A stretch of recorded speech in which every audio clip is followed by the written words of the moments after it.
வணக்கம் மக்களே. இந்த வீடியோவில் நம்ம Photoshop பீட்டா வெர்ஷன் பற்றி பார்க்க போகிறோம். நார்மல் ஃபோட்டோஷாப்புக்கும் Photoshop பீட்டா வெர்ஷனுக்கும் என்ன வித்தியாசம் அப்படிங்கிறதையும் பார்க்க போகிறோம். பீட்டா வெர்ஷன் Photoshop எப்படி இன்ஸ்டால் பண்ணுறது அப்படிங்கிறதையும் பார்க்க போகிறோம். நான் Photoshopல ஒரிஜினல் வாங்கியிருக்கேன். ஒரிஜினல் வாங்கியிருந்தாலே அதை எப்படி இன்ஸ்டால் பண்ணணும் அப்படின்னு கேட்டிங்கன்னா, Adobe Creative Cloud அப்படின்னு பார்த்தீங்கன்னா ஒரு ஆப் இருக்குது. இந்த ஆப்பை இன்ஸ்டால் பண்ணிவிட்டு நம்மளுடைய ஐடியை சைன்இன் பண்ணதுக்கப்புறமா இது உள்ளே வந்தோம்னு வச்சுக்கோங்களேன், நமக்கு ஆல் ஆப்ஸ் அப்படின்னு இருக்கும். இதில் நமக்கு தேவையான அப்ளிகேஷனை இன்ஸ்டால் பண்ணிக்கலாம். Photoshop, Premiere Pro, Lightroom, After Effects, Animate, InDesign இந்த மாதிரி அடோபோட 20 அப்ளிகேஷனுக்கும் மேலே இருக்கும். இதில் நமக்கு தேவையான அப்ளிகேஷனை இன்ஸ்டால் பண்ணிக்கலாம். இந்த ஒரிஜினல் நீங்கள் வாங்குறீங்க அப்படின்னா முக்கியமாக நல்ல கம்ப்யூட்டர், இன்டர்நெட் கனெக்ஷன் இது ரெண்டும் முக்கியம். சரிங்களா? இது இருந்தால் தான் எந்த சிரமமும் இல்லாமல் இந்த ஆப்லாம் நம்ம பயன்படுத்த முடியும்.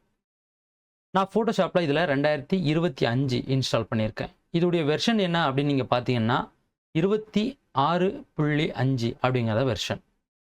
அதே போல் பீட்டா வெர்ஷன்லேயே நான் என்ன பண்ணியிருக்கேன், Photoshop இன்ஸ்டால் பண்ணியிருக்கேன். பீட்டா வெர்ஷன் மேலே டாப்பில் பார்த்தீங்கன்னா தெரியும் பீட்டான்னு இருக்கும். இதை நான் கிளிக் பண்ணிட்டேன் அப்படின்னா இங்கே பீட்டா வெர்ஷன் வரும். இதில் நான் கர்சர் வைக்கும்போது பார்த்தீங்கன்னா 26.6 அப்படின்னு இருக்குது. நார்மல் வெர்ஷனில் 26.5 அப்படின்னு இருக்குது. இதில் ஒரு பாயிண்ட் பார்த்தீங்கன்னா அதிகமாக இருக்குது. சரி, இந்த பீட்டா வெர்ஷன்னா என்ன அப்படின்னு கேட்டிங்கன்னா, Photoshopல ஃபியூச்சரில் வரக்கூடிய அப்டேட்டை முன்கூட்டியே பீட்டா வெர்ஷனில் கொடுத்துருவாங்க.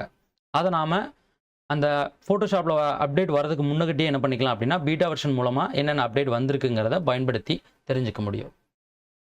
இப்போ நம்ம என்ன பண்ணிக்கலாம் அப்படின்னா, ஒரு சின்ன டெமோ பார்க்க போகிறோம். நார்மல் Photoshopல நான் ஒரு பிக்சர் வச்சுருக்கேன். நார்மல் Photoshopல வெர்ஷன் பார்த்தீங்கன்னா 26.5 இது. இதில் என்னென்ன விஷயங்கள் இருக்குது, அதே போல் இதில் இருக்க விஷயங்களை தாண்டி பீட்டா வெர்ஷனில் என்னென்ன மாறி இருக்குது அப்படிங்கிறத டிஃப்ரென்ஸ் பார்க்க போகிறோம். ஒரு 3 அப்டேட் நான் சொல்லிடுறேன். இப்போ நார்மலாக இந்த Photoshopல பார்த்தீங்கன்னா கீழே உங்களுக்கு ஒரு 2 ஆப்ஷன் இருக்குது. Select subject, remove background. Beta வெர்ஷனில் இந்த இடத்துல எக்ஸ்ட்ரா அட்ஜஸ்ட் கலர்ஸ் அப்படின்னு பார்த்தீங்கன்னா கொடுத்துருப்பாங்க. அதுக்கப்புறம் 2வது அப்டேட் என்னென்னா, பீட்டா வெர்ஷனில் இந்த ஆப்ஜெக்ட் செலெக்ஷன் டூல் இருக்குது பார்த்தீங்களா, இந்த டூலை இம்ப்ரூவ் பண்ணியிருப்பாங்க. இப்போ இந்த டூல் நார்மலாக எடுக்கிறேன், மேலே பார்த்தீங்கன்னா எந்த ஒரு ஆப்ஷன் காட்டாது. இங்கே பாருங்கள், செலக்ட் பீப்புள் அப்படின்னு பார்த்தீங்கன்னா எந்த ஆப்ஷனும் இதில் இல்லை. நார்மலாக நீங்கள் கர்சர் வச்சிங்கன்னா சப்ஜெக்ட்டு, அந்த பைக்கு, பேக்ரவுண்டு இந்த 3 ஆப்ஷன் தான் நமக்கு இதில் காமிக்குது. ஆனால் பீட்டா வெர்ஷனில் அதை தாண்டி இன்னும் அப்டேட் பண்ணியிருக்காங்க. 3வது என்ன அப்டேட்னு கேட்டிங்கன்னா, இந்த செலெக்ஷன் அப்படிங்கிறத ரொம்பவே சூப்பராக இம்ப்ரூவ் பண்ணியிருக்காங்க. சின்ன சின்ன கேப்பில் கூட அக்யூரஸியாக செலெக்ஷன் பண்ணுது பீட்டா வெர்ஷனில். இப்போ நம்ம என்ன பண்ணலாம், இந்த செலெக்ஷன் நார்மல் Photoshopல எப்படி ஒர்க் ஆகுது அப்படிங்கிறத பார்க்கலாம்.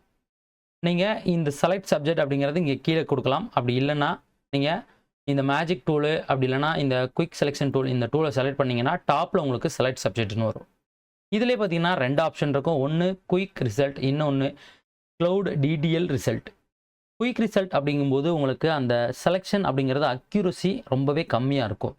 டிடிஎல் ரிசல்ட் அப்படிங்கிறதுல நீங்கள் வச்சு செலெக்ஷன் பண்ணிங்கன்னா அக்யூரசிங்கிறது ரொம்பவே கிளியராக இருக்கும். இது ஒவ்வொரு தடவையும் நம்ம கிளிக் பண்ணி மாற்றணும் அப்படின்னு அவசியமே இல்லை. எடிட் போங்க, இந்த இடத்துல கீழே ப்ரிஃபரன்ஸ் அப்படின்னு இருக்கும். இதில் பார்த்தீங்கன்னா இமேஜ் ப்ராசஸிங். இந்த இமேஜ் ப்ராசஸிங்கில் டாப்லேயே ஃபஸ்ட்டில் பார்த்தீங்கன்னா உங்களுக்கு இந்த இடத்துல டிவைஸ் குயிக் ரிசல்ட்டுன்னு இருக்கும். அதை சேஞ்ச் பண்ணி க்ளவுட் டீட்டெயில் ரிசல்ட்டுக்கு சேஞ்ச் பண்ணுங்கள். இப்போ ஓகே அப்படின்னு கொடுத்துட்டிங்கன்னா உங்களுக்கு எப்போதுமே இங்கே க்ளவுட் ரிசல்ட்டில் தான் இருக்கும். இப்போ நான் செலக்ட் சப்ஜெக்ட்டுங்கிறத கிளிக் பண்ணி நமக்கு பிக்சரை ஆட்டோமேட்டிக்காக Photoshop செலெக்ஷன் பண்ணும். இதை நான் அப்படியே பார்த்தீங்கன்னா ஒரு மாஸ்க் பண்ணிக்கிறேன். பேக்ரவுண்டை கிளிக் பண்ணிவிட்டு ஒரு மாஸ்கிங் பண்ணுறேன். இந்த இடத்துல பார்த்தீங்கன்னா எனக்கு அக்யூரசி கிளியராக வந்திருக்கா அப்படின்னு கேட்டிங்கன்னா அந்தளவுக்கு கிளியர் இல்லை. பாதி போர்ஷனையே இங்கே கட் பண்ணிடுச்சு. அது மட்டும் இல்லாமல் சின்ன சின்ன கேப்லலாம் பார்த்தீங்கன்னா நமக்கு அந்த செலெக்ஷன் அப்படிங்கிறது கிளியராக இல்லை. சரிங்களா? இது நார்மல் Photoshop. இப்போ என்ன பண்ண போகிறோம், இந்த பிக்சர் அப்படியே பீட்டா வெர்ஷன் Photoshopக்கு எடுத்துகிட்டு போயிட்டு அங்கே வச்சு நம்ம ஒர்க் பண்ண போகிறோம்.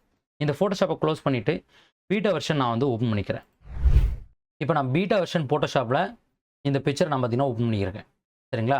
இது பீட்டா வெர்ஷன் எப்படின்னு கண்டுபிடிக்கிறதுன்னு கேட்டிங்கன்னா, இந்த இடத்துல ஹெல்ப்பில் போயிட்டு அபவுட் Photoshop அப்படின்னு நம்ம கிளிக் பண்ணோம் அப்படின்னா இங்கே காட்டும். உங்களுக்கு தெரியுதுங்களா? Adobe Photoshop பீட்டா 26.6 அப்படிங்கிற வெர்ஷன். இந்த ஒர்க் பண்ணுறதுக்கு முன்னால் ஒரு சின்ன கேள்வி. இப்போ மேக் யூசர், ஆப்பிள் சிஸ்டம் பயன்படுத்துகிற நண்பர்கள் யாராட்டு இருந்தீங்கன்னா, உங்களால் ஒரே டைமிங்கில் 2 Photoshop ஓப்பன் பண்ண முடியுமா அப்படிங்கிறத நீங்கள் யூஸ் பண்ணியிருந்தீங்கன்னா கமெண்டில் போடுங்க. நான் பார்த்தீங்கன்னா இப்போ விண்டோஸில் தான் யூஸ் பண்ணிகிட்ருக்கேன். என்னால் ஒரே டைமிங்கில் 2 Photoshop பயன்படுத்த முடியல. ஒரு வேளை மேக் ஓஎஸில் அந்த அப்டேட் இருந்துச்சு அப்படின்னா அது யூஸ்ஃபுல்லாக இருக்கும். மேக்கு பயன்படுத்துகிறவங்க 2 ஃபோட்டோஷாப்பும் ஒரே நேரத்தில் ஓப்பன் பண்ண முடியும் அப்படின்னா தயவுசெய்து அதை கமெண்ட்டில் சொல்லுங்கள், நான் அதை பார்த்து தெரிஞ்சுக்கிறேன். இப்போது நான் சொன்ன மாதிரி பாருங்கள், இந்த இடத்துல அட்ஜஸ்ட் கலர் அப்படின்னு ஒரு ஆப்ஷன் கொடுத்துருக்காங்க. இது என்னென்னா ஹியூ அண்ட் சேச்சுரேஷனில் ஒரு அப்டேட் கொடுத்துருக்காங்க. இந்த கலர்ஸை கிளிக் பண்ணிவிட்டு பேக்ரவுண்டில் என்ன கலர் நீங்கள் மாற்றணும், க்ரீன் இங்கே இருக்குது, க்ரீனை நீங்கள் என்ன பண்ணிக்கலாம், அட்ஜஸ்ட் பண்ணிக்கலாம். ஸோ அப்படி இல்லைனா அந்த கலரை சேஞ்ச் பண்ணிக்கலாம். சியான் கலராக அந்த கலரை சேஞ்ச் பண்ணணும்னா இந்த மாதிரி நீங்கள் மாற்றிக்கலாம். என்ன வேணாலும் பண்ணிக்கலாம். சரிங்களா? கரெக்டாக அந்த க்ரீன் கலர்ஸ் எல்லாம் என்ன ஆகும், சேஞ்ச் ஆகும். அது மட்டும் இல்லாமல் உங்களுக்கு இந்த இடத்துல ஒரு அட்ஜஸ்ட்மெண்ட் லேயராக போட்டுடுறாங்க. அட்ஜஸ்ட்மெண்ட் லேயர் அப்படிங்கும்போது ஒருவேளை இந்த கலர்ஸ் உங்களுக்கு பிடிக்கல, இன்னும் கொஞ்சம் ஏதாவது மாற்றி அமைக்கணும் அப்படின்னா இதை டபுள் கிளிக் பண்ணிவிட்டு திரும்ப நீங்கள் என்ன பண்ணிக்கலாம், இந்த கலர்ஸை நீங்கள் வந்து என்ன பண்ணிக்கலாம், சேஞ்ச் பண்ணிக்க முடியும். சரிங்களா? பழைய ஹியூ அண்ட் சேச்சுரேஷனில் இந்த இடத்துல கலர்ஸ் பார்த்திங்கன்னா எதுவும் காட்டாது. நம்ம கலர்ஸ் இங்கே போய் தான் நம்ம எடுக்கிற மாதிரி இருக்கும். பட் இதில் பார்த்தீங்கன்னா உங்களுக்கு சூப்பராக ஒரு அப்டேட் கொடுத்துருக்காங்க. இவரோட ஸ்கின் டோனு, இங்கே என்னென்ன கலர்ஸ் உங்கள் பிக்சரில் என்னென்ன கலர்ஸ்லாம் இருக்கோ எல்லா கலர்ஸும் பார்த்தீங்கன்னா இங்கே வந்துடும், நீங்கள் சேஞ்ச் பண்ணிக்க முடியும். இந்த பிக்சரை கட் பண்ணுறதுக்கு முன்னால் ஒரு சின்ன அப்டேட் கொடுத்துருந்துன்னு சொன்னேன் பார்த்தீங்களா, ஆப்ஜெக்ட் உள்ள அப்டேட் என்னென்னு பார்த்துடலாம். இப்போ டாப்பில் பாருங்களேன், உங்களுக்கு இந்த இடத்துல செலக்ட் பீப்புள் அப்படின்னு ஒரு ஆப்ஷன் கொடுத்துருப்பாங்க. நீங்கள் பழைய ஃபோட்டோஷாப்பில் பார்க்கும்போது நார்மல் வெர்ஷன் ஃபோட்டோஷாப்பில் இல்லை. சரிங்களா? பழைய ஃபோட்டோஷாப் இல்லை, நார்மல் ஃபோட்டோஷாப்பில் நீங்கள் பார்க்கும்போது இந்த செலக்ட் பீப்புள் அப்படிங்கிறது இருக்காது. ஆனால் பீட்டா வெர்ஷனில் பார்த்தீங்கன்னா இந்த அப்டேட் பார்த்தீங்கன்னா கொடுத்துருக்காங்க. இதை கிளிக் பண்ணிங்கன்னா உங்களுக்கு பார்த்தீங்கன்னா இதில் ஒரு 2 ஆப்ஷன் காட்டும். ஒன்று இந்த நபரை மட்டும் செலக்ட் பண்ணணும், அப்படி இல்லைனா இங்கே இருக்கக்கூடிய ஒரு ஆப்ஷனை கிளிக் பண்ணுங்கள். இதில் பார்த்தீங்கன்னா அவருடைய ஹேரு, ஃபேஸு, இந்த மாதிரி தனித்தனியாக அவருடைய கிளாத்து, அவருடைய ஸ்கின் டோன் எல்லாத்தையும் செலக்ட் பண்ணுறதுக்கான ஆப்ஷன் இதில் பார்த்தீங்கன்னா கொடுத்துருக்காங்க. இது பார்த்தீங்கன்னா அப்பர் கிளாத், லோவர் கிளாத் இந்த மாதிரி இருக்குது. இது இங்கே போய் தான் நீங்கள் கிளிக் பண்ணணும் அப்படின்னு அவசியம் இல்லை. இப்போ இங்கே நான் இதை கிளிக் பண்ணிவிட்டு அப்ளை அப்படின்னு கொடுத்தா தான் இங்கே செலெக்ஷன் ஆகும். சரிங்களா? அப்படி பண்ணணும் அவசியமே இல்லை. நீங்கள் கர்சரை கொண்டு போய் ஷேர்ட்டில் வச்சாலே போதும், செலெக்ஷன் உங்களுக்கு காட்டும். இப்போ ஷேர்ட்டில் ஒரு கிளிக் பண்ணுறோம். இப்போ என்ன பண்ணிக்கலாம், இந்த ஷேர்ட்டோட கலரை சேஞ்ச் பண்ணலாம். இந்த புல்லட்டில் அவுட்லைன்லாம் வந்து நான் ரெட் கலரில் இருக்கா, அந்த ரெட் கலருக்கு இந்த டிஷர்ட்டை மாற்றலாம். இங்கே கிளிக் பண்ணிவிட்டு ஒரு ஹியூ அண்ட் சேச்சுரேஷன் எடுக்கிறோம். இந்த இடத்துல பார்த்தீங்கன்னா கலரிஸுங்கிற ஆப்ஷனை கிளிக் பண்ணிவிட்டு இந்த இடத்துல போயிட்டு நம்ம என்ன பண்ணிக்கலாம், ஒரு ரெட் கலர் எடுத்துக்கலாம். இப்போ இதை கொஞ்சம் பார்த்தீங்கன்னா நான் நல்லா பாப் பண்ணிக்கிறேன், தேவையான அளவு. சரிங்களா? இது எனக்கு ஓகே, இது இப்படி இருக்கட்டும், இந்த கலர் வந்து ஓகே, ரெட் கலர் மாற்றிட்டேன். இல்லை கலரோட திக்னஸ் ரொம்ப அதிகமாக இருக்குது அப்படின்னு கேட்டிங்கன்னா நீங்கள் என்ன பண்ணிக்கலாம், லைட் கலர்ஸாக இந்த மாதிரி கொஞ்சம் கம்மி பண்ணிக்கலாம். ஓகேங்களா? டன். ஸோ இதுக்கப்புறம் இந்த ஃபேண்டோட கலர் வந்து பிளாக் அண்ட் ஒயிட்டாக மாற்றணும். பிளாக் கலர் ஃபேண்ட் இருக்கிற மாதிரி இருந்தால் நல்லாயிருக்கும். அதுக்கு என்ன பண்ணிக்கலாம், திரும்ப பேக்ரவுண்ட் கிளிக் பண்ணுறோம், ஆப்ஜெக்ட் செலெக்ஷன் டூல் எடுக்கிறோம், ஃபேனில் போய் என்ன பண்ணலாம், இந்த கர்சரை வச்சோம் அப்படின்னா செலெக்ஷன் வரும். ஜஸ்ட் ஒரு கிளிக். திரும்ப ஒரு ஹியூ அண்ட் சேச்சுரேஷன், இதில் சேச்சுரேஷன் ஃபுல்லாக டவுன் பண்ணிடுவோம்.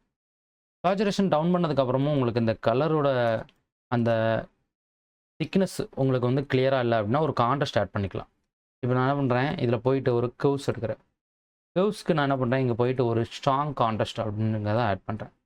இந்த ஸ்ட்ராங் கான்ட்ராஸ்ட் போட்டதும் பாருங்கள், இந்த ஃபேண்டுடைய அந்த கலர் வந்து பர்ஃபெக்டாக இருக்குது. பட் இது வந்து எல்லா பக்கமும் அப்ளை ஆகிருக்கு. நாம் வந்து ஃபேண்டுக்கு மட்டும்தான் அப்ளை பண்ணலாம். அப்போ என்ன பண்ணிக்கலாம், கீழே இருக்கக்கூடிய இந்த மாஸ்க் வந்து ஃபேண்டுக்கு மட்டும் இருக்கக்கூடிய அந்த மாஸ்கிங், ஆல்ட் பட்டன் அழுத்தி பிடிச்சி அந்த மாஸ்க்கை மட்டும் ட்ராக் பண்ணிவிட்டு எஸ் கொடுத்தீங்கன்னா அழகாக உங்களுக்கு ஃபேண்டுக்கு மட்டும் இந்த கான்ட்ராஸ்ட்டுங்கிறத ஆட் ஆகிடும். ஸோ இதுக்கப்புறம் இந்த பைக் வந்து பிளாக் கலர், அதை இன்னும் பியூர் பிளாக்காக நான் மாற்றணும். அதுக்கு பைக்கை ஒரு செலெக்ஷன் பண்ணிக்கலாம். பைக்கை செலெக்ஷன் பண்ணிவிட்டு ஒரு கர்வ்ஸ் இல்லைனா ஒரு லெவல்ஸ் போட்டுக்கலாம். இப்போ பைக்கை செலெக்ஷன் பண்ணிட்டேன். இப்போ திரும்ப போயிட்டு இந்த இடத்துல நம்ம என்ன பண்ணிக்கலாம், ஒரு கர்வ்ஸ் எடுத்துக்கலாம். கர்வ்ஸில் இந்த பாயிண்ட்டை மட்டும் கீழே அப்படியே டவுனில் புஷ் பண்ணுறோம். டவுனில் புஷ் பண்ணோம் அப்படின்னா நம்மளுக்கு கிளியராக இந்த இடத்துல இந்த மாதிரி மாறிடும். ஓகேங்களா?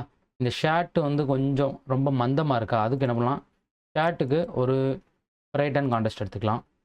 லைட்டாக பிரைட்னஸ், லைட்டாக கான்ட்ராஸ்ட்.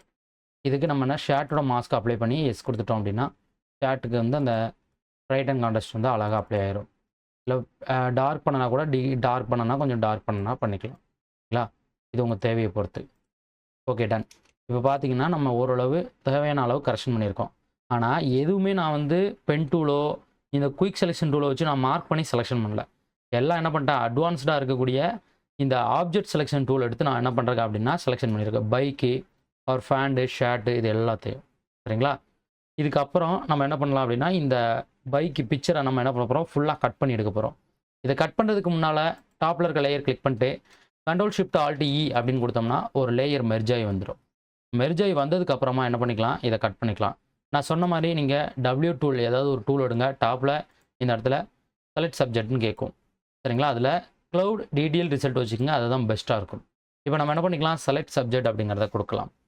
நார்மல் ஃபோட்டோஷாப்பில் செலெக்ஷன் பண்ணும்போது நமக்கு அக்யூரசி அந்தளவுக்கு கிளியராக இல்லை.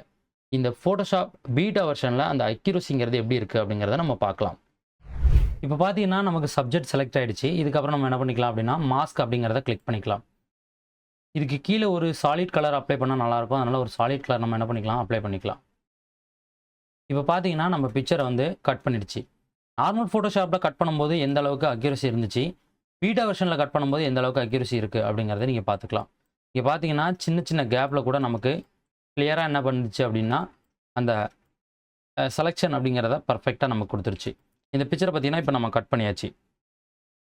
பீட்டா வெர்ஷனில் இந்த செலெக்ஷன் அப்படிங்கிறது வந்து ஃபுல் அக்யூரஸியாக இருக்கும் அப்படின்னு நான் சொல்ல வரல. நார்மல் ஃபோட்டோஷாப்பை விட இங்கே செலெக்ஷன் அப்படிங்கிறது பெட்டராக இருக்குது. நார்மல் ஃபோட்டோஷாப்பில் செலக்ட் பண்ணும்போது நீங்கள் பார்த்துருப்பீங்க, செலெக்ஷன் அப்படிங்கிறது அந்தளவுக்கு கிளியராக இல்லாமல் இருந்துச்சு. பட் பீட்டா வெர்ஷனில் சூப்பராக இருக்குது. இது நீங்கள் யூஸ் பண்ணணும் அப்படின்னா கண்டிப்பாக ஒரிஜினல் ஃபோட்டோஷாப் வாங்கியிருக்கணும். நல்ல கம்ப்யூட்டர் இருந்தால் மட்டும்தான் அதையும் நீங்கள் யூஸ் பண்ண முடியும். Okay friends,